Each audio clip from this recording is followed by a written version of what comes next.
Download. Oops. Good afternoon, good morning, and good day, wherever you may be joining us from. Welcome to another edition of the Digital Download, the longest running weekly business talk show on LinkedIn Live, now globally syndicated on TuneIn Radio through IBGR, the world's #1 business talk, news, and strategy radio network.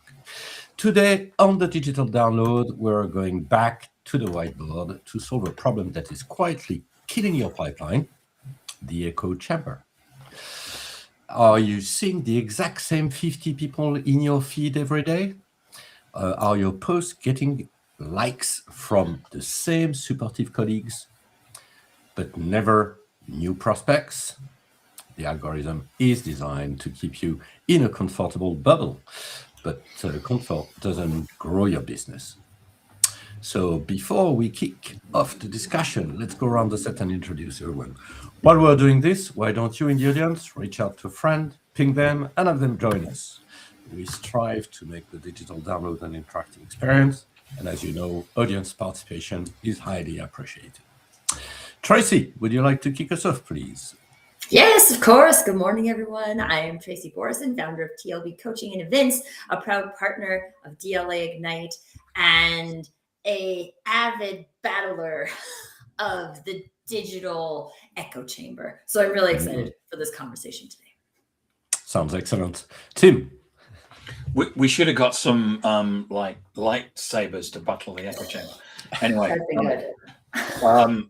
welcome. My name's Tim Hughes. I'm the CEO and co-founder of DLA Ignite, and famous for writing the book Social Selling, Techniques to Influence Buyers and Changemakers. If I may be serious for a second, I just want to wish Adam Gray well. If you don't know, Adam had an operation last week, and while he was in hospital, he caught sepsis, and he's being pumped full of antibiotics. He's just got home yesterday. So I've told him to have next week off as well, but he's very insistent he's going to be back on Monday. We'll see. Yes, we get well soon, Adam. Get well soon, Adam.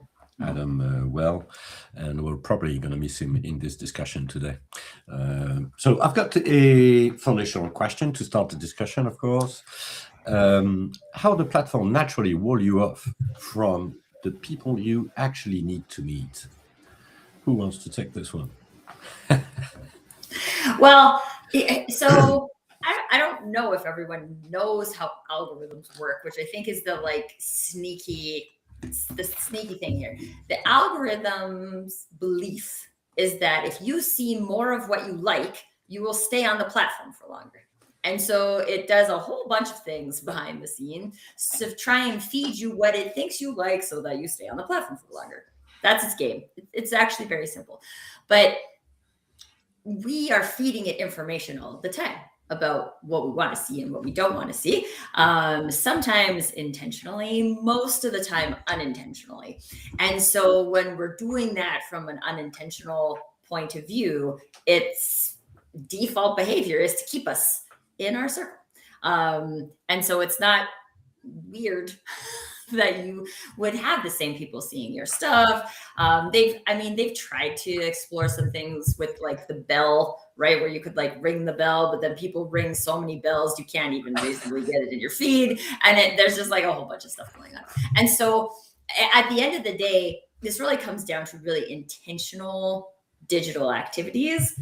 And most humans are not doing very intentional digital activities. And we'll explain that. Tim, you wanna? Yes, I agree. I think that most people come on to LinkedIn with using that as an example because they feel they have to, rather than actually to be intentional about it. You know, someone has said you're at the kickoff, therefore you have to post a photo of that, but nobody actually knows why they're doing it, and they're not getting any business benefit from it. I think that I've just been going through. I must admit, I prefer the app on LinkedIn. It tends to be you're able to block things far more, which is really useful. So if a salesperson I'm connected to shares 2 or 3 brochures, it's like block, because I'm really not interested in that. The same with brands. It's far easier now to block brands on the app as well, which is good. So and that's a way of trying to what I'm looking for is insight. I'm looking for someone to here's a podcast for how you roll out AI in your company. Okay, so someone's done that. I've actually saved it. I'm going to watch it later on. Or here's some. I'm always wanting for a bit of research or something like that, and I share that with the team. And it's I'm looking for that sort of stuff, and I think everybody is. Tell me something I don't know. Okay. But also, can we also just add on that depending on what that is, what you don't know is, if it is knowledge-based, I think like humans have been programmed to believe that collecting more knowledge is good. But when it comes to like new perspectives or things that might encourage you to move outside of your comfort zone, which again, the algorithm is very good at protecting for you. I would say our practice is not in one of like actively getting out of our comfort zone digitally on the day-to-day. And we become like more siloed in that, like, this is what I believe. And so I can only talk to people who believe that, whether it's a political thing or a religion thing or a time zone change thing, or right? Like there's a lot of reasons why we decide to segment ourselves into these areas, and the ability to like get out of that, it doesn't originate within the algorithm. It originates within each one of us as individual humans to say like, oh, actually, I'm really interested to understand what CFO's point of view is about marketing. Because I could just talk. I actually did an episode on my show on Wednesday about like insularity in the go-to-market function. And so when like marketers only talk to marketers, that's only a very small perspective, right? As much as we would think that we know all of the things. But we don't. And we specifically don't know how like other departments perceive us, how we're using our budgets, and all of these different types of things. If we don't talk about it, potentially opening the door to something that's uncomfortable for us to hear, then we keep ourselves locked in the echo chamber, and the algorithm just helps us. And we know that within companies, we tend to be extremely connected. So the echo chamber works very well by design. I just want to say hi to Greg Walters. Hi, Greg. Hi, Greg. Hi, Greg. So we said we would go back to the whiteboard, and we have, I think, our followers on video probably are well familiar with the look and feel of that whiteboard. So it's you on one end and your ICP on the other end, and in between, whether it is a in-person closed door or a digital ecosystem, your two ecosystems are very separate. And that's where the concept of echo chamber comes from, to be honest. So we have already addressed things that you need to, that we believe that you need to do to look approachable. Let me recall this. So we want your profile to look slightly different than your CV. We want you to look nice, approachable. We believe it is quite useful that you've got stuff about yourself, but also things that you would want your visitors to read, pieces of content that you believe are important and nice. Hi, Adam. And we also have what we called, and everybody should know this in that team now, in that panel. What is this? This is the coffee. It's the coffee maker. That's the coffee machine, because we need a coffee machine to start a discussion, one of the small talks, etc. So that is our landscape. So how do we break through that echo chamber, which means basically reach out to your ICP ecosystem? Question mark. How do we do that? That's an easy one. Come on. The pitch lab. Are we saying? Are we sending Yes. emails or things like that? Definitely want to pitch people on our very first we outreach. definitely want to do that. No, I can't believe it. No. No, folks. Just in case you're wondering, don't do that. Be a human. And what do humans do? You know what is my favorite example of this? Humans talk about the weather. So I'm not saying to send a post about the weather in a connection. That'd be a good idea, actually. I mean, if you're in the same place and the weather is crazy, it's not the worst thing. But the point is that people talk about people stuff, right? Like people don't talk about work stuff. They don't want to have your tool to know the top 5 things to hack the algorithm without knowing who you are. They don't want that slammed in your face, and neither do you, right? So like when you go out and have conversations with people, how do they start? Use that, right? Like what kind of questions do you ask? What kind of things do you share? This can also tie into your profile, right? I've shared before on the show, and I share it all the time locally too, because in Calgary, the like number 1 door opener from a LinkedIn banner point of view is mountains. People love the mountains. All they want to do is talk about the mountains. And if you start a conversation about the mountains, then you can take that conversation wherever you want. If I understand correctly, in the UK it's about barbecues, right? Sorry for this one. But the bottom line is, if you want to break out of the echo chamber, the best thing to do is to invite people. Invite them in. So who would you invite first? Okay, I'll give you a little bit of help. Give us. I have a different. I invite some people I know first. Well, that's a good point. Maybe maybe someone here knows. Maybe someone in your network here knows your ICP directly, which is then great, because then that's an easy catch. But assuming you don't have that connection, there's a population here that I've drawn in a different color. Who do you think this is? Who do you think these are? The purple people eaters.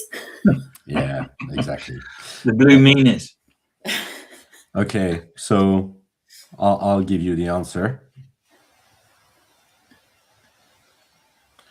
Oh, I thought you were going to write peeps, which is my These wish. are my peers. Sorry, These are my it's a bit peeps. small, but these are my peers. Yeah, because believe it or not, the people that you trust the most, without knowing them, are the ones that do exactly the same job as you. So I would argue that if you are a salespeople, if you are a sales rep and you want to get into your ICP ecosystem, I would actually invite the sales rep of that ecosystem.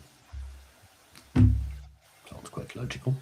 Probably easier way to get in. This works like doubly good. Can I just share for marketers?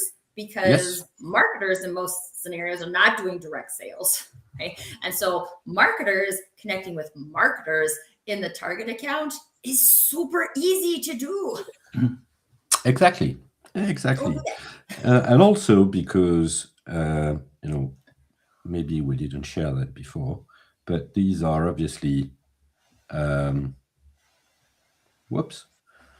networking invites. And if you invite a peer, under the, let's say the networking justification, I don't see any reason why they would not agree.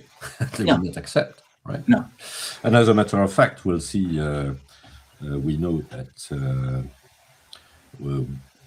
we generate something like anyone starting is probably generating something like 30 to 35% acceptance rate into this kind of population.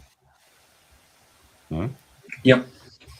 I find if you have like something in common, so whether it's peers and you work in the same kind of industry, or it's mountains, or you've attended a similar event, or if you as the person sending the invite has a good idea of why you're connecting with that person in particular, not just the account, right? The account's your target account, so that's fair. But why you're connecting with that person at that account, then that rate goes up pretty substantially, right? So like, hey, we both attended such and such event, would love to connect and continue the conversation. These types of things get like a 70, 80% acceptance. They'll get 70, 80%, yeah.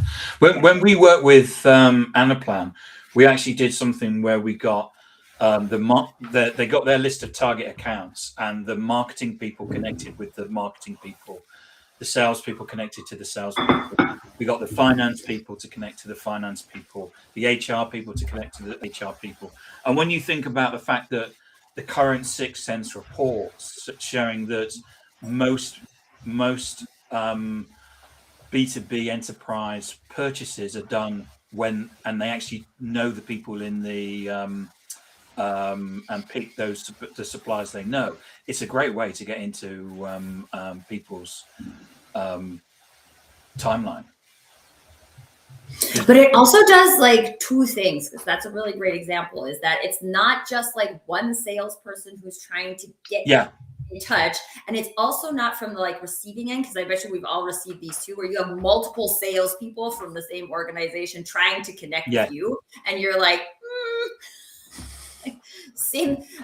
It's usually people trying to sell me investments. Yeah, I mean, yes, investments. There's like been a couple of different scenarios where I think people are using this as a strategy, but these are also things like pay attention when you're doing it, how it would feel receiving it.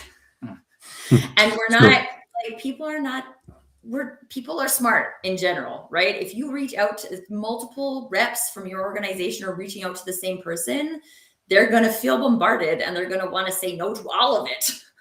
Instead of one person reaching out across functions. And now all of a sudden your finance department's already connected to these people from a finance department point of view. And I actually don't have to do as much selling, because a lot of the business is based on the connection and not a selling process. Yep. And I also think that if you address and to complement this and maybe look at it from a slightly different angle, which is, we just said that the best way to send an invite is that it should be no pitch. And I think that it's probably easier to do that when you've got a little bit of a challenge in adoption of this practice. Probably it gets easier if you target your peers. So clearly, what we were just saying here is, it's a no pitch zone. This invite is a no pitch zone. Whoops. Otherwise, you are probably not going to see a great acceptance. And anyway, if you reach out to your peers, there is no point pitching. I think that's that's where you also have a kind of safety belt if you're not so sure about this. And so what happens? Probably you're going to get acceptance. That's okay. So let me materialize this, because it's quite interesting from an echo chamber perspective. So what we're saying is that all of a sudden, because I've got acceptances, there are new people. I've got new friends. There are new people in my network, which brings a little bit of fresh air, to be honest. So I'll probably see some new content. I'll probably be exposed to new content from these people as they enter my own ecosystem, right? One of the things I would like to just like add on to that too, because I think when people get kind of caught up in the narrative of just like send invites, right? Send lots of invites, and then we're like all concerned about sending lots of invites. Maybe we know what our acceptance rate is, but then we get these peers in our network and we don't do anything with them. We just like collect them. We don't listen to them. We don't talk to them. We don't share. We don't have a conversation. We don't look at other people's content. We just get like focused on, we're still generating content, and this is about you coming in so you can consume our content. If we're not curious about the reciprocity factor, then you can collect a lot of people and it will also do nothing for you. So I would say, again, like if you got invited to a party and you accepted the invitation, you went to this party, but you've never been at this party before, it's a brand new party to you, and you go and no one talks to you and it feels totally uncomfortable being over there, you're probably going to leave and you're probably not going to come back to the party again if they invite you again. So like, let's take care of those people that we're inviting over, which I think is, I mean, a certain amount of volume is reasonable to like grow your visibility. But at the same time, if you're like, I'm gonna send 1,000, you can't keep track of 1,000 people. Like, who are the like 20 meaningful people that you could invite into this conversation? If you invited 20 meaningful people a week and you were like actually learning from and exchanging things with them, like that can lead to a very robust pipeline. It does not have to be thousands of people. So I think that's another thing, just from a social media point of view, is a lot of times people get caught on just the number. And the bigger that number gets, the less we can take care of them. And not everyone will, right? Like I always say, like I send out my connection request and I get about a 90% acceptance rate. And then I invite people into conversation and I get about a 40% acceptance rate. And then we get like have one conversation and there's maybe like 10% of the people who are like worth keeping in the conversation. But that like, it's not a huge amount of people. So if you start at 100, then I end up with 10, right? Like I can manage 10. I can manage 10 conversations. I can't manage 100 new conversations in a way that are going to like take me somewhere. But that's okay. You can rely on your robot, Tracy. Oh yes, I'll just let my robot take care of that for me. Okay, great. So what we're saying is that, okay, so we've got new people and these are peers into our network, but we don't leave them alone, right? So what is it that we can do to not leave them alone? I think, engage with them. We can get, we can leave comments and likes on their own content. We can do a bit of a comments, because as we often say, we don't know anyone that is publishing content to remain unnoticed.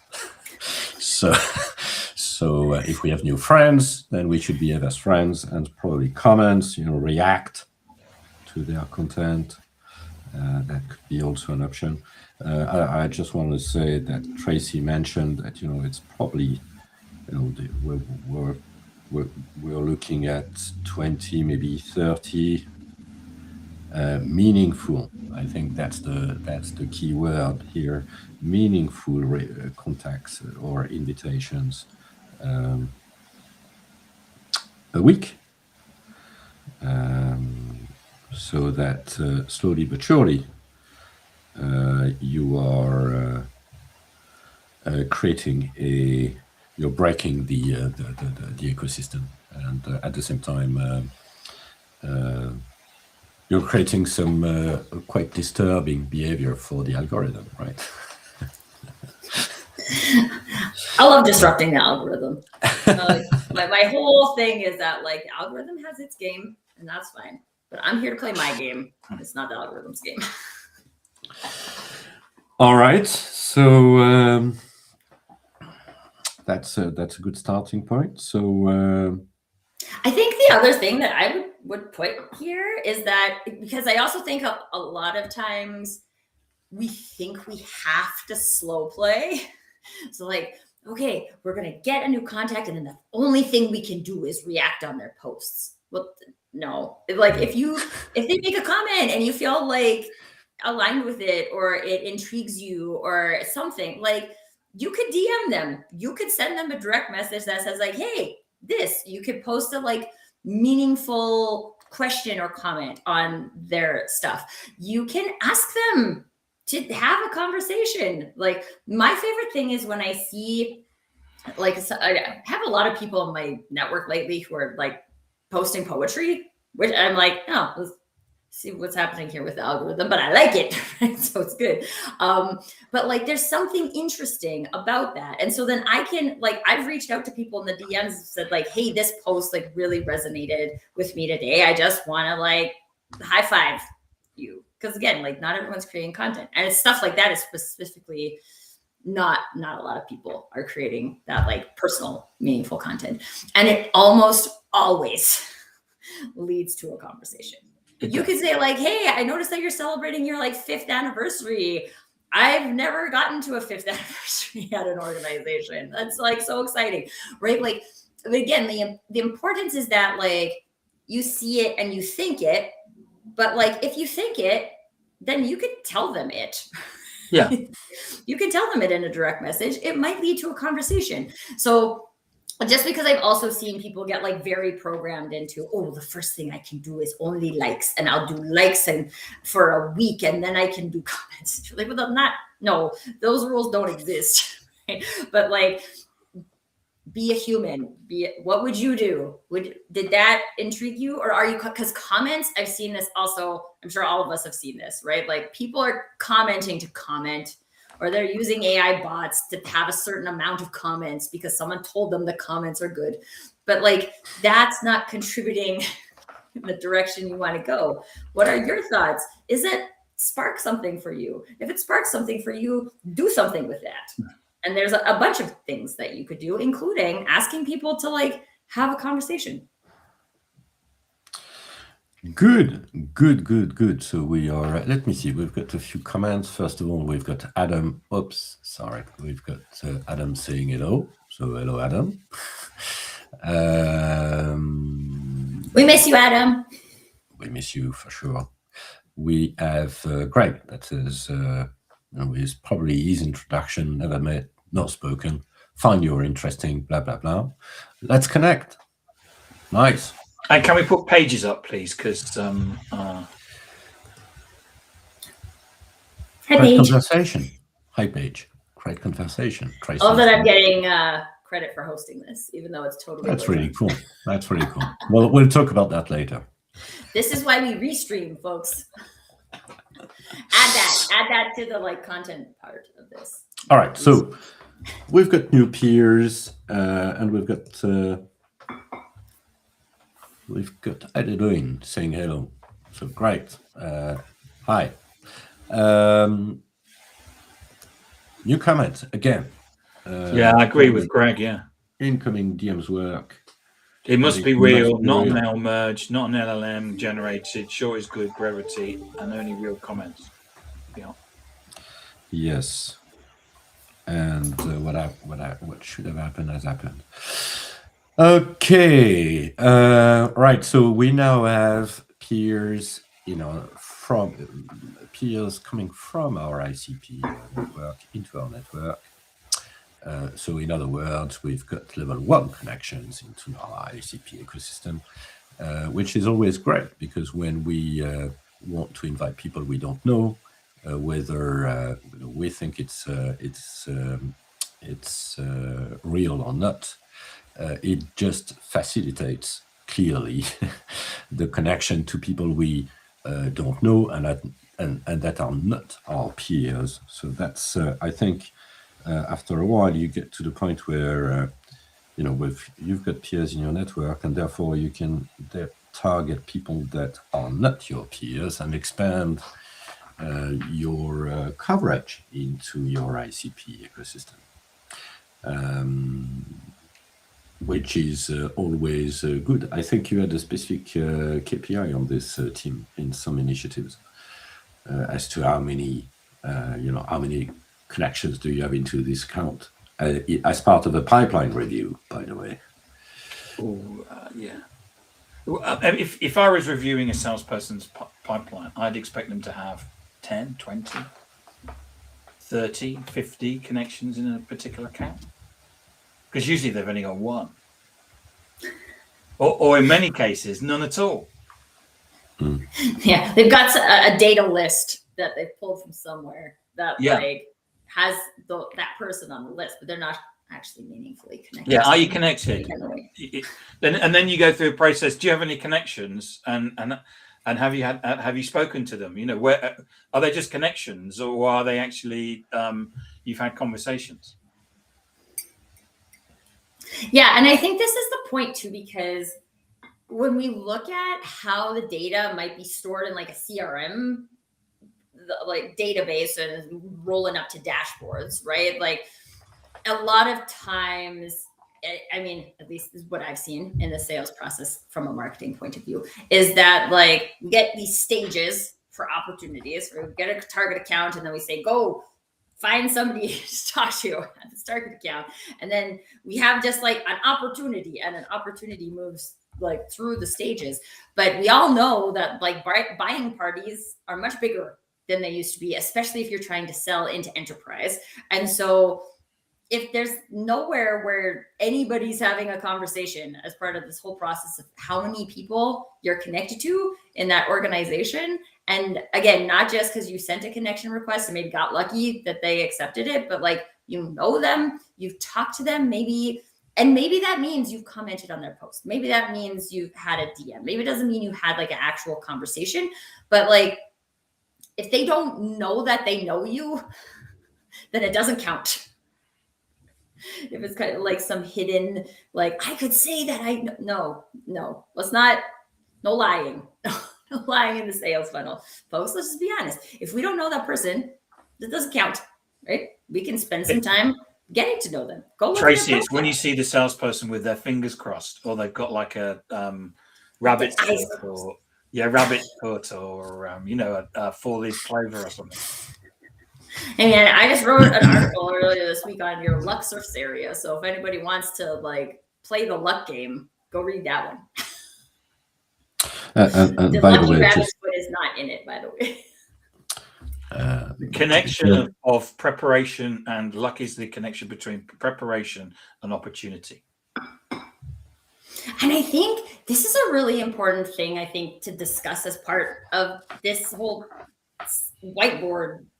This what we're talking about here on the whiteboard today is that like we don't control, as salespeople, as marketers, as much as marketers would love to convince you otherwise. I don't control when someone's in the market.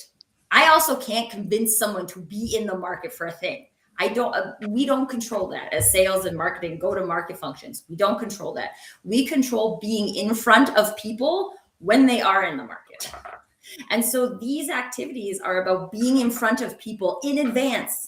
It's not about trying to shoot fish in a barrel and say, like, I'm going to connect with the peers that I know are buying tomorrow. No, first of all, they're never going to reveal that information to you because you don't have a trust relationship with them. So, like, don't be ridiculous.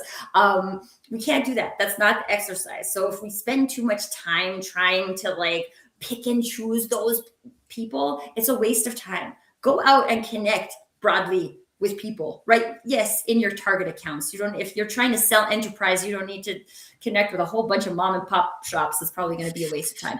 But like, go and connect widely, because I don't know who's going to be the insight person behind that purchase, right? They might buy a new technology because the innovation department said so. They might improve their insurance communications because they got a customer complaint, right? Like, we do not control these things, but we do control how many people know that we provide solutions in this area. Go forth, young ones. Connect broadly. All right. Keep going, Bertrand. Sorry. Keep going. Yeah. A little bit.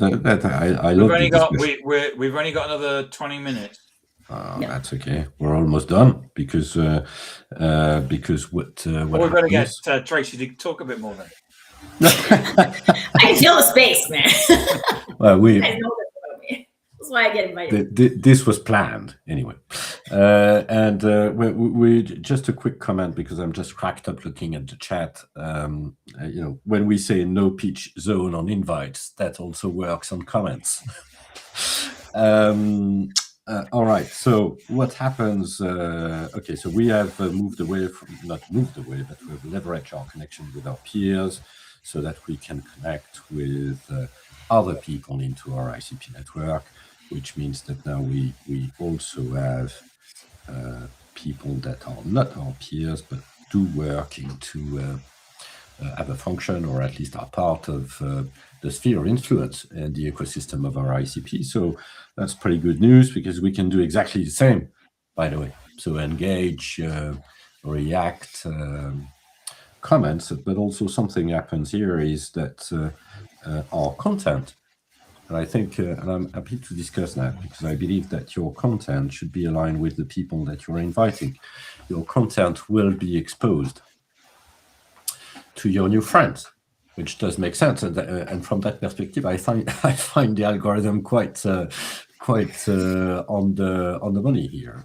So you've got new friends, you're releasing content, so obviously your content is probably going to be exposed to your new friends as a first subset. So that still works, which means that if you write intentionally for these new friends, there's a good chance that they do also react to your content.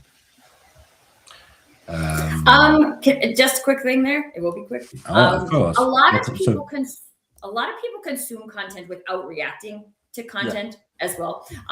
So I think that's something important to keep top of mind, especially if you're new to the creating content arena, because everyone's like, oh, like 3 people commented on this, right? Like, honestly, I've been writing content for years. A lot of blog posts I write, I get 3 comments, and one of them is always Tim. Thank you, Tim. Yeah, thank you. But there's a lot of other people who might have consumed that you don't actually know, that are a mystery. And so I think it's also important to remember that is happening behind the scenes. And a lot of us who have been doing this for a while, there's a lot of people who will reach out to you that seems completely out of the blue, who have been consuming your stuff for a long time. Right? So it's the consumption of it isn't always fully reflected in the numbers that the platform wants to give you. So that also just ties into your why behind creating it, right? Like if I'm creating it because it's St. Patrick's Day and I want to talk about luck again because people are still crossing their fingers and being like, luck, that's what's going to make our marketing funnel work. And I'm like, no, it's not. Let's talk about it. Then that content, it can be helpful. And if it helps 1 or 2 people, that's good. That contributes to those meaningful conversations. It doesn't have to help 1,000 people. 1,000 people don't have to like it for it to be a good piece of content. Mm-hmm. Yeah, absolutely. And I had a very good example today on today's post, to be honest, of people that are my comment. Yeah, you of course. Thank Tim you. is very good at supporting all of us. Thank you, Tim, for that. But there were other comments, which is always reassuring and is worth saying thank you, by the way. So okay. Also, an important point there, because once somebody comments, then it can also go into the feed of their network, like so and so commented on this post, right? So if someone's been talking to Tim and then Tim comments on my post, then the algorithm could say oh, you might like Tracy's post because Tim commented on it. So this is another really interesting way just to create flow on the platforms, is that I like it, and I'm sharing that I like it because I do like it, or it inspired this thing in me, but it creates the opportunity for other people's content to be seen in your network. And so that's a giving component, right? If we want to be able to take something from our network at some point in terms of a sale, then that flow begins by giving as well. What if I end up being the person that I like this post and then somebody in my network saw it because I liked it, or I commented on it, or I shared it, and then they ended up doing business with the other party, who gets the credit for that? I do. Right? And this is just good for your digital reputation. So we have an interesting question from Greg. What the heck is an impression anyway? I feel like this is Adam's question all the time. Yeah. What is it? It's like the page loads for like 0.6 of a second or something. It's kind of ridiculous. It's a pixel that loads for 60th of a pixel that loads for 60th of a second. Yeah. So it counts if someone like scrolls right on by. Which I so think an impression most is of us, someone scrolling right on by. right. So I think most of us would consider that completely irrelevant. It gives, well, the way I look at it is it gives it gives you an idea of the potential size of your community. That's it. That's how I interpret it. We've got another question, or is it a comment? No, it's a comment from Resma, saying I think vanity comes into play when looking at content performance. Clearly, I think we're on a perfect agreement here. Well, and I just a comment on that. There's only certain things that the platform can track, right? So what the platform tracks, what it can track, and it shows you it. Okay? And because it does that, we've associated value with those things solely based on the fact that the algorithm, that it's trackable, right? But there's lots of things that are trackable in our daily lives that don't add value. Like, how many pen strokes did I have while I was writing these notes? Like, I can track that. Is it valuable? Absolutely no. Right? So there is a discernment that comes into play here when looking at the numbers, right? Because the platforms, they're trying to show you that they have value. They're going to show you what they can show you, and they're going to want you to believe that that has value. And again, as an individual human or as a sales team or as a marketing team, we need to be just like very honest with like what about this matters and what about it doesn't, right? Like, I don't even look at my impressions, to be honest with you, because it's completely irrelevant and I don't care. So again, like, it's something to watch. And I would say this especially for marketers, because marketers are like data-driven marketers. And then we collect all of the data, and then we have all of this data that means absolutely nothing that we're processing. And we're spending cycles processing that data instead of going out and having conversations with people. It's crazy. Okay, thanks for that. So just to summarize, yes, your new friends will be exposed, and yes, every now and again they will react. And this is really good news, because as you said, Tracy, if they react, then there's a good chance for your content to end up into your ICP ecosystem. Because we know that 80% of your feed is made of your friends' reactions. So that's probably the best way to start doing what we are after here. Being front of mind in front of being daily front of mind for your customers. Wouldn't that be a great idea? That sounds like a good idea. And when they put shortlists together, they'd go, who do we pick? Oh, do you know, there's that person, that's Steve, who keeps sharing that, or Stephanie, who keeps sharing that really interesting content about human resources. They must know about that. We must get them on the shortlist. Yeah, and I just want people, I feel like when Tim says it like that, people think it's ridiculous. But like, literally, this happened to me this week.